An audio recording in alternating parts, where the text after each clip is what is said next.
예, 민주당 지도부가 공천원금 사태와 관련해 재차 고개를 숙였습니다. 당내에서는 김병기 전 원내대표의 자진 탈당 요구도 계속해서 나오고 있는 상황인데요. 오늘 두 분과 함께 이야기 나눠보도록 하겠습니다. 오늘은 이계현 더불어민주당 의원, 김대식 국민의힘 의원 두 분 나오셨습니다. 안녕하세요. 안녕하세요. 예, 안녕하십니까. 네, 오늘은 먼저 민주당의 이 공천원금 사태와 관련한 이야기 먼저 좀 질문을 드려보겠습니다. 민주당 지도부에서 다시 한번 사과를 했습니다.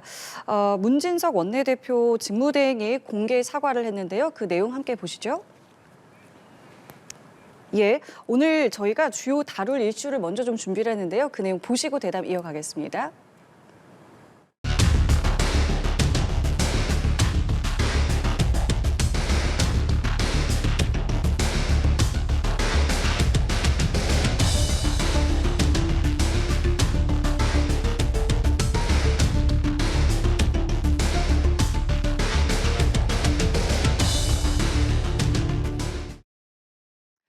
예, 오늘 저희가 다룰 주제들을 저희가 먼저 영상을 좀 만나보셨고요. 앞서 제가 말씀드린 것처럼 민주당 지도부에서는 이 공천헌금 사태와 관련해서 공개 사과를 했습니다.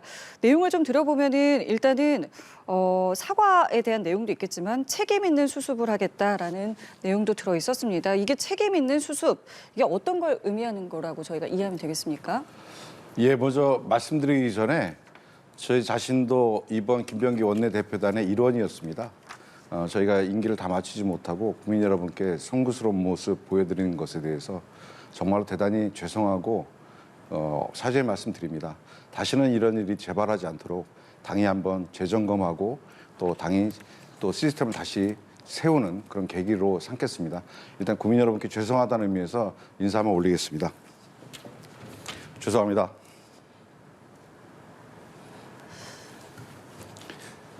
예, 의원님 지금 네. 직접 사과를 아닙니다. 하셨는데 네, 수습과 관련돼서 한 말씀 올리겠습니다. 예.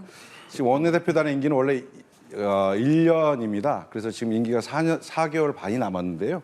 5월까지는 이제 이번 집권 1기 원내대표단의 임기가 지속됐는데 저희가 대표단이 임기를 마치지 못하게 되었습니다. 그래서 새로운 원내대표에 대한 임기가 이제 빨리 시작해서 그래서 이 공백을 메워야 될 것 같습니다. 그래서 저희가 이번 주 일요일 날 신임 원내대표를 선출하게 돼 있습니다. 그래서 공백을 일주일로 최소화시켰고요. 예. 그리고 새로운 원내대표께서 야당과의 협상을 진행하는 데 있어서 일체의 빈틈이 없도록 잘 진행하게 나가겠다. 이런 말씀 좀 드립니다. 예, 지금 직접 사과를 하실 만큼 지금 민주당 내부에서 또 지도부도 이렇게 사과를 하고 정청래 대표 같은 경우에도 어제 이 사안에 대해서 이제 여러 발언들을 내놨습니다. 그런데 들어보면은 이것이 이제 어쨌든 시스템의 문제라기보다 이제 개인의 문제다라는 부분을 좀 강조를 했습니다. 관련해서 좀 어떻게 들으셨습니까? 예, 우리 지금 존경하는 우리 이기현 의원님께서 참 그 직접 방송에서 사과를 고개를 숙이고 사과한다는 그 자체는 정말 아주 아름다운 모습입니다. 사실은 정치가 이제 국민을 이기는 정치가 되어서는 안 되죠. 지금 현재 민주당에서 일련의 일탈이다, 또 개인의 문제다 이렇게 치부하기는 너무 이게 공천 시스템에 돈이 개입이 되고 여러 가지 형태가 있기 때문에 이 국민들이 충분하게 납득할 수 있는 해명을 내놔야 될 것이다. 그런 측면에서 뭐 민주당에서 남의 집에 불이 났는데 우리가 뭐 휘발유 뿌리는 격이 아니고 실질적으로 국민이 오케이 할 때까지 사과를 해야 된다. 사과는 시작일 뿐이라고 저는 생각을 합니다. 지금 뭐 누차 말을 하셨잖아요. 책임 있는 모습을 보여주겠다. 이렇게 하기 때문에 우리가 요구한 우리 국민의힘에서 주장한 이것을 수사를 정확하게 하려고 하면은 좀 특검을 도입을 해서 이 문제를 이게 꼭 민주당의 그 개인 일탈이 아니라 시스템, 민주주의가 무너지는 이런 모습 아니겠어요? 이런 부분에 대해서 정청래 대표도 정말 본인이 당 대표로서의 여러 차례 사과를 했기 때문에 그러면은 이거 사과의 행동으로 좀 보여줄 수 있는 것은 우리가 요구하는 특검을 도입을 해서 한번 수사를 해봐서 정확하게 국민들이 알 권리를 갖게끔 해주자 하는 것이 우리 국민의힘 주장이다. 이런 말씀을 드립니다. 이 진정성이 있으려면 특검이 필요하다는 말씀이십니다. 모든 의혹이 완벽하게 해소되지 않는다면 전 특검도 할 수 있다고 생각합니다. 다만 지난번 출연에서도 말씀드렸지만 특검이라는 것은 보완적인 수사입니다. 수사기관이 일차적으로 수사를 하지 못하고 긴 시간 수사를 지연시키거나 정치적 의도가 깔려 있을 때 더 이상 수사기관이 수사를 진행하기 어려울 때 도입되는 것이 특검입니다. 하지만 이번 사건은 일부 언론의 보도, 그 당시 전 보좌진의 제보에 의해서 이제 언론에 등장한 지가 이제 2주밖에 되지 않은 사건입니다. 이 사건 관련돼서 저희가 수사를 무마했거나 아니면 경찰의 수사를 저에게 지연시키려고 했던 의도가 전혀 없다는 것을 국민들께서는 잘 아실 거라고 생각합니다. 일단 경찰이 지금 수사를 하고 있고 이제 강제 수사도 곧 진행이 될 텐데 수사가 진행이 된 뒤에 수사 과정에서 미흡한 부분이 있다면 저는 그것은 철저하게 밝히기 위해서 어떤 수단이라도 도입할 수 있다. 저는 이렇게 생각합니다.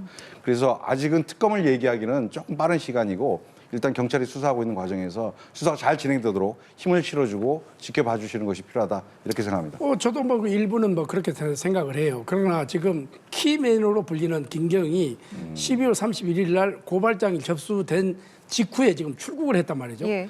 이것은 지금 살아있는 권력에 지금 현재 충분하게 대응을 하지 못했던 거 아니냐. 그러면 우리가 누구를 믿고 지금 이것을 지켜봐야 되느냐.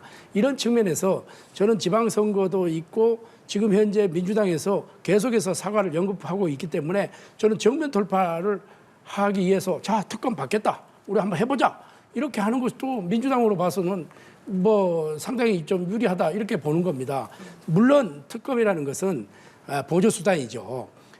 지금 현재 수사 중이고 그게 미진할 때 특검을 도입하는 건데 우리가 그동안에 우리가 집권당 할 때 한번 민주당이 어떻게 됐느냐 그 역지사지를 한번 생각해 볼 필요가 있습니다. 자, 그런 측면에서 우리는 키맨 김경이 출국했기 때문에 반드시 그러면 특검이 필요하다. 이런 측면에서 하기 때문에 이것은 여야가 좀 원내대표단에서 좀 합의를 해서 이거를 받아주는 것도 국민들한테 정정당당하게 민주당이 우리는 이렇게 완벽하게 할 수 있다는 것도 보여주는 하나의 키워드가 되지 않을까 이렇게 생각을 합니다. 이렇게 생각합니다. 저도 사법 시스템들을 여러 번 지켜봤던 사람인데 고발장이 접수되고 그 사람의 혐의가 있다라고 해서 바로 출국 금지가 되지는 않습니다. 적어도 출두해서 소환 조사라도 한번 받고 나서 혐의가 있다고 했을 때 되는 것인데 김경이라는 양반이 바로 미국으로 출국을 해버린 거 아니겠어요? 그래서 사실은 사법당국에서 이것을 출금지를 시킬 만한 물리적 시간이 부족했던 건 같습니다. 하지만 이것이 언론에 보도되고 난 뒤에 김경 현 시의원께서 미국에서 바로 들어오겠다라고 약속을 했기 때문에 그 약속을 일단 믿어보고요. 김경 시의원께서 절대 이 수사가 왜곡되도록 시간을 끌어서는 안 된다고 생각합니다. 현실적으로 가장 빠른 시간 내에 귀국하셔서 수사당국이 수사에 임해야 한다. 저는 이렇게 강력하게 말씀을 좀 드립니다. 예. 그리고 난 뒤에 부족한 부분이 있다라고 하면 김대식 의원님 말씀 주셨던 여러 가지 보조적 수사 수단들을 다 활용할 수 있다. 저는 이렇게 생각합니다. 그러면 이 부분은 어떻게 보세요? 지금 김병기 의원에 대한 거취와 관련해서도 지금 민주당 내부에서 여러 목소리가 있는데 개인적으로 좀 어떻게 생각하세요? 일단은 아까도 제가 사실 말씀드렸는데 김병기 대표께서 가지고 계신 여러 가지 생각이 있을 것 같습니다. 그 문제에 대해서 제가 일일이 말씀드리는 것은 적절치 않은 것 같고요. 당내 일부에서 본인이 책임 있는 지도부의 일원이었기 때문에 결자해제 차원에서 당을 좀 떠나 계셔라. 그리고 수사 끝난 다음에 결백이 증명되면 돌아와라. 라고 주장하시는 분도 계시고요. 아니다. 지금 약간 다소 다툴 여지가 있기 때문에 사실관계에 대해서 명확히 하고 나서 당의 징계 절차에 들어가자. 이렇게 주장하시는 분도 있는 것 같습니다. 저는 현실적으로 좀 시간이 필요하다고 생각하고요. 이 문제 관련돼서는 윤리심판원에서 소명 기회를 지금 부여했고요. 그리고 김병기 대표께서는 소명서를 지금 작성하고 있는 것으로 알고 있습니다. 그 소명서를 받은 윤리심판원의 판단이 곧 있을 것이라고 생각하고 그것이 당에서 정한 절차입니다. 그 절차대로 가도록 그리고 오해 없이 국민들의 눈높이에서 이 사건이 해결되도록 당도 최선을 다하겠다 이런 말씀 올립니다. 그러니까 지금 말씀하신 것처럼 내부에서 여러 의견들이 좀 나오고 있는 것 같은데 개인적으로는 이 거취와 관련해서는 어떤 입장이세요? 상대당의 원내대표를 지냈잖아요. 예. 그런데 이제 우리 당에서 탈당을 해라, 탈당하지 마라.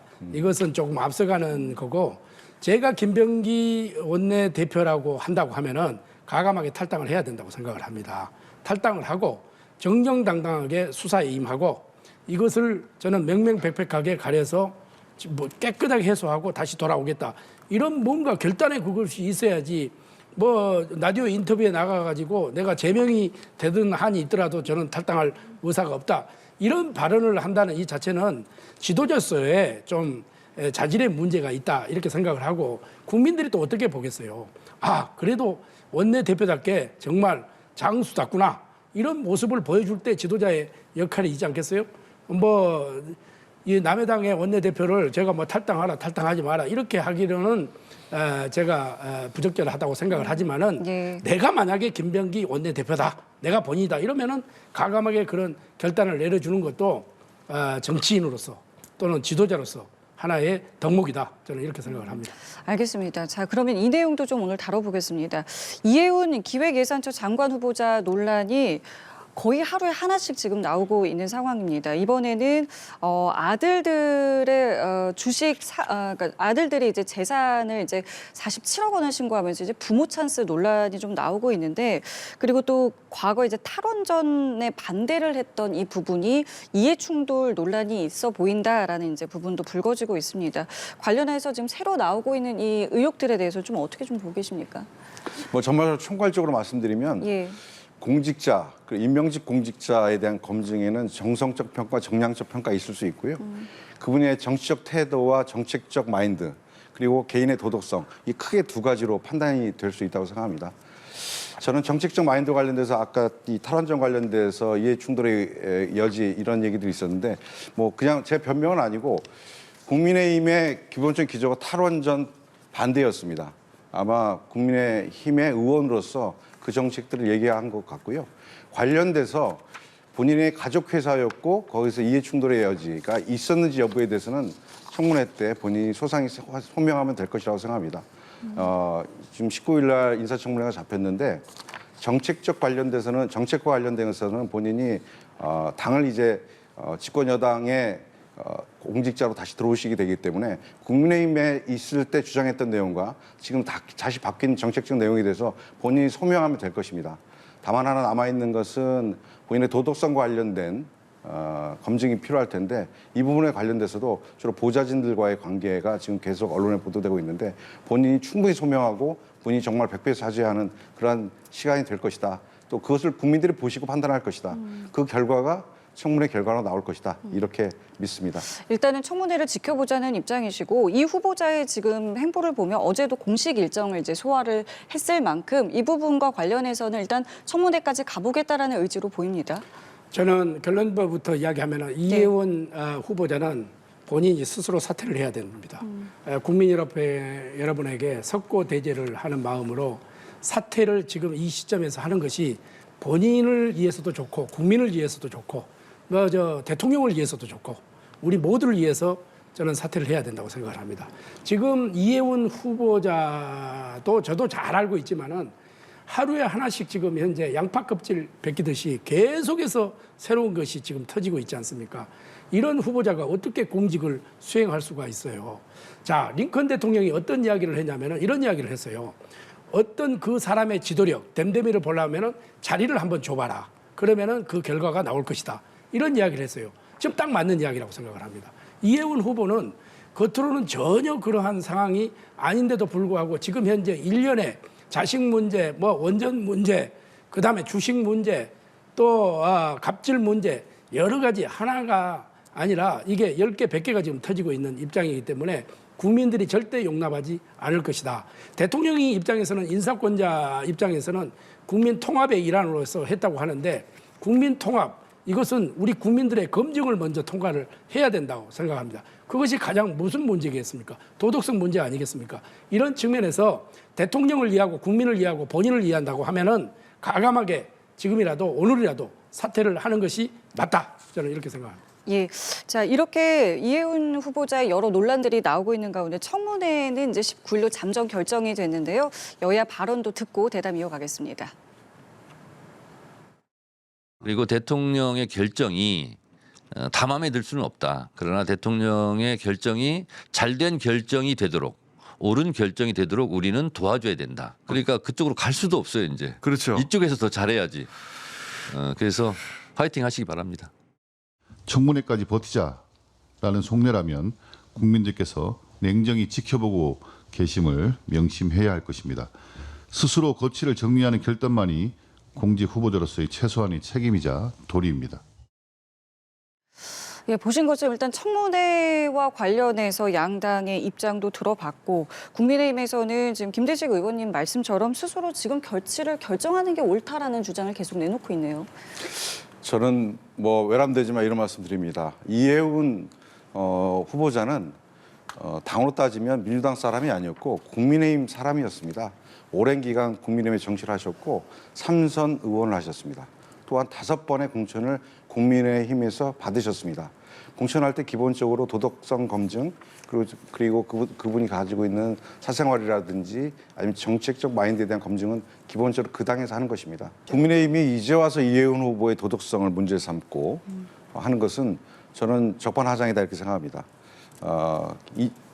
물론 뭐 개인적으로 좀 부족할 수 있습니다. 하지만 임명직 공직자와 선출직 공직자가 다릅니다. 선출직 공직자는 더 엄한 도덕성 잣대가 있어야 되는데 그 당시에는 문제없는 후보라고 해놨다가 임명직 공직자가 되는 이 마당에 이제는 형편없는 사람이고 예. 도덕적인 문제가 있었다 예. 이렇게 얘기하시는 것은 알겠습니다. 그 정도로 이해를 하겠고요. 저희는 다시 한번 지금 국민의힘 상황을 좀 돌아보겠습니다. 상황에 맞지 최신한 않는 함께 들어보시죠. 잘못된 수단이었습니다. 우리 국민께 큰 혼란과 불편을 드렸습니다. 자유민주주의 헌정 질서를 지켜온 당원들께도 큰 상처가 되었습니다. 국정 운영의 한 축이었던 여당으로서 그 역할을 다하지 못한 책임이 큽니다. 그 책임을 무겁게 통감하고 이 점 국민 여러분께 깊이 사과드립니다. 국민의힘은 과거의 잘못을 되풀이하지 않겠습니다. 과거의 잘못된 부분을 깊이 반성하고 새로운 모습을 보여드리겠습니다. 다시 과거로 돌아가 국민과 당원들께 상처 드리는 일을 반복하지 않겠습니다. 국민의힘이 부족했습니다. 잘못과 책임을 국민의힘 안에서 찾겠습니다. 오직 국민의 눈높이에서 새롭게 시작하겠습니다. 과거에서 벗어나 국민 속으로 들어가겠습니다. 과거의 일들은 사법부의 공정한 판단과 역사의 평가에 맡겨놓고 계엄과 탄핵의 강을 건너 미래로 나아가겠습니다. 저는 과감한 변화, 파격적인 혁신으로 국민의힘에 이기는 변화를 이끌어 갈 것입니다. 청년 중심 정당, 전문가 중심 네트워크 정당, 그리고 국민 공감 연대 세 축으로 당의 외연을 확장하고 근본적인 변화를 이루어내겠습니다. 먼저 청년 중심 정당입니다. 2030 청년들을 우리 당의 실질적인 주역으로 만들겠습니다. 다가오는 지방선거에 청년 의무 공천제를 도입하겠습니다. 청년들의 진입 장벽을 대폭 낮추겠습니다. 유능한 청년 정치인을 발굴 육성하겠습니다. 2030으로 구성된 쓴소리위원회를 당의 상설 기구로 확대하겠습니다. 정기회의에 당대표가 직접 참석하겠습니다. 각 시도당에도 2030 로컬 청년 TF를 만들겠습니다. 지역별 정례회의를 열어서 지방 청년들의 목소리를 당의 정책에 반영하겠습니다. 2030 인재영입 공개 오디션을 실시하겠습니다. 선발된 청년 인재들을 주요 당직에 배치하겠습니다.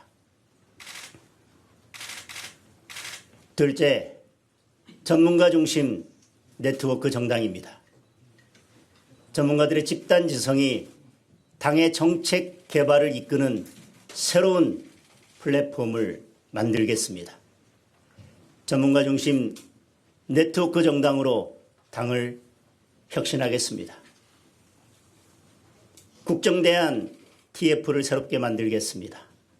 진영을 가리지 않고 다양한 분야의 우수한 전문가를 모시겠습니다. 정쟁이 아닌 정책으로 정치의 전선을 전환하겠습니다. 매주 수요일 민생경제 점검 회의를 개최하겠습니다. 경제 전문가와 함께 우리 민생을 살피고 한 주의 민생 리포트를 발표하겠습니다. 우리 당의 브레인인 여의도 연구원은 전문가 네트워크 허브로 재탄생시키겠습니다.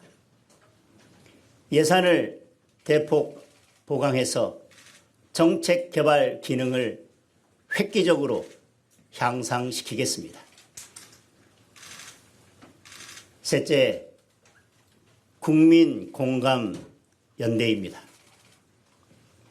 약자 연대, 세대 연대, 정책 연대, 정치 연대를 아우르는 국민 공감 연대로 국민의 신뢰를 확실하게 회복하겠습니다. 먼저 약자와의 동행위원회를 함께하는 위원회로 확대 개편하겠습니다. 이를 전국 254개 당협의 상설 기구로 만들겠습니다. 소통 능력과 정책 개발 역량을 갖추도록 하겠습니다. 노동 약자를 위해 정책을 담당할 당내 부서를 별도로 신설하겠습니다. 당대표 노동특보도 임명하겠습니다. 세대연대도 적극 추진하겠습니다. 2030부터 전 세대를 아우르는 세대 통합위원회를 신설하여 아젠다와 정책 발굴의 창구로 만들겠습니다. 학부모들과의 소통을 확대하는 마음 편한 위원회도 신설하겠습니다. 야권의 정책 연대를 통해 공동으로 민생 정책을 발굴하고 함께 추진해 나가겠습니다. 또한 이기는 선거를 위해 폭넓게 정치 연대도 펼쳐 나가겠습니다. 자유민주주의 가치에 동의하고 이재명 정권의 독재를 막아내는 데 뜻을 같이 한다면 마음을 열고 누구와도 힘을 모으겠습니다. 국민 여러분, 오늘 말씀드린 이기는 변화 3대 축은 국민의 힘을 진정한 정책 정당으로 바꾸는 정책 개발의 핵심 기지가 될 것입니다. 저는 이기는 변화 3대 축에 더해 더욱 과감한 정치 개혁을 추진하겠습니다. 당의 가치와 방향을 재정립하고 전 당원의 뜻을 물어 당명 개정을 추진하겠습니다. 부정부패를 근절하고 깨끗한 정치를 실현하겠습니다. 이번 지방선거부터 공천비리 신고센터를 개설해서 공천 과정에서의 부패와 비리를 근절하겠습니다. 뇌물을 비롯한 비리 전력이 있는 인물은 공천 자격을 원천 박탈하겠습니다. 또한 일정 규모 이상 기초단체장의 공천을 중앙당에서 직접 관리함으로써 투명하고 공정한 공천을 실시하겠습니다. 당원 중심 정당을 만들겠습니다. 당내 주요 현안에 대해 일정 수 이상 당원의 요구가 있을 경우 최고위원회 의결을 거쳐 전 당원 투표를 실시하겠습니다. 책임 당원의 명칭을 변경하고 당원의 권리를 강화하겠습니다. 지방선거 공천의 룰을 이기는 룰로 바꾸겠습니다. 경선을 원칙으로 하되 이기는 선거가 되도록 지역과 대상에 따라 당심 반영 비율을 조정하겠습니다. 전략지역의 경우 공개 오디션을 통해 후보를 선출하는 방안을 적극 검토하겠습니다. 당원이 주인이 되는 정당을 만들어 200만 책임 당원의 시대를 열겠습니다. 국민 여러분, 국민의힘이 열어갈 새로운 변화와 혁신을 지켜봐 주십시오. 그리고 성원과 지지를 보내주십시오. 감사합니다.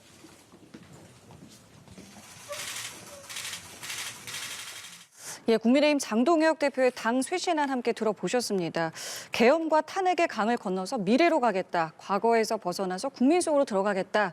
또 당명 개정 추진도 언급을 했는데요. 저희가 시간이 많지 않아서 두 분께 짧게 어떻게 들으셨는지 먼저 여쭙겠습니다. 예, 그동안에 우리 이제 장동혁 대표가 많은 분들을 만났어요. 당원들도 만났고 국민들도 만났고 그동안 또 제가 초선 대표로 있을 때 초선의 대표로서 독대도 좀 했고 예. 그래서 여러 가지 의견을 듣고 지금 이제 쇄신안을 오늘 발표를 했는데 네. 세 가지 크게 이제 볼 수가 있을 것 같아요. 2030의 이 청년 중심 정당을 지향하겠다. 그다음에 두 번째 전문가 네트워크. 여기에는 이제 당 대표가 지금 현재 정무적이나 여러 가지 부족한 부분을 좀 특보단을 구성을 해서 특보를 중심으로 해서 이 전문가 네트워크를 한번 구성해서 다양한 목소리를 듣겠다. 그다음에 세 번째 이제 국민 공감 연대를 하겠다 이렇게 했잖아요. 예. 그리고 나서 이제 장동혁 대표가 탄핵의 강을 건너서 미래로 가겠다고 하는 예. 것은 철저하게 우리가 반성을 하고 그리고 책임을 통감하고 국민이 오케이 할 때까지 용서를 구하고 우리는 미래로 가서 정책 정당의 중심으로 가겠다는 것을 선언을 했습니다. 그러니까 이런 측면에서 우리가 그동안에 뭐 과거와 절연을 하냐 못하느냐 이런 것도 있었지만은 오늘로서 과거와 완전히 절연하고 새로운 그런 미래로 가는 첫 출발점이다. 이렇게 조금 보시면 좋을 것 같습니다. 첫 출발점이라고 하셨습니다. 민주당에서도 줄곧 사과해야 된다, 탄핵의 강을 건너라 이야기했는데 충분했다고 보십니까? 좀 부족했다고 생각합니다. 장동혁 대표가 정말로 사과한다고 하면 본인이 1년 동안 계엄이 터지고 탄핵이 있었던 4월 4일을 지나서 대선이 있었던 6월 4일까지 국민의힘이 보여줬던 계엄을 일으켰던 내란 세력 윤석열에 대해서 진정으로 절연하고 그리고 심판하겠다는 의지를 국민께 보여주셨어야 되는데 그 1년을 허비했습니다. 그리고 윤석열의 복귀를 주장하면서 본인이 당대표에 나와서 당대표가 되신 분입니다. 이분께서 지금 1년이 지나서 이렇게 사과하는 것이 진정성이 있으려면 정말로 책임자의 처벌 그리고 윤석열에 대한 무거운 법적 처벌을 이야기하셨어야 됩니다. 다만 오늘 내란 재판이 이제 선고가 며칠 남지 않았습니다. 이 상황에서 이제 와서 이렇게 어물쩡 이렇게 계엄과 탄핵의 강을 건너가겠다라고 얘기하는 것 이건 책임이 있는 자세는 아니라고 생각합니다. 그것이 정말 전제되려면 윤석열 정권에 대해서는 정확한 단절, 윤석열의 사법 처리에 대한 명확한 입장이 있어야 된다고 생각합니다. 하나 아쉬운 것은 왜 청년들의 뒤에 숨습니까? 당의 혁신을 얘기하는 것 전 동의하지만 청년과 전문가 집단의 뒤에 다시 숨겠다고 하는 저 장동혁 대표의 상황인식은 참으로 부족하다 이렇게 생각합니다. 알겠습니다. 쇄신안 이후 이제 국민의힘 움직임도 저희가 좀 살펴보겠고요. 오늘 두 분과는 여기까지 함께하겠습니다. 지금까지 이계현 더불어민주당 의원, 김대식 국민의힘 의원과 함께했습니다. 두 분 감사합니다. 네, 고맙습니다. 감사합니다.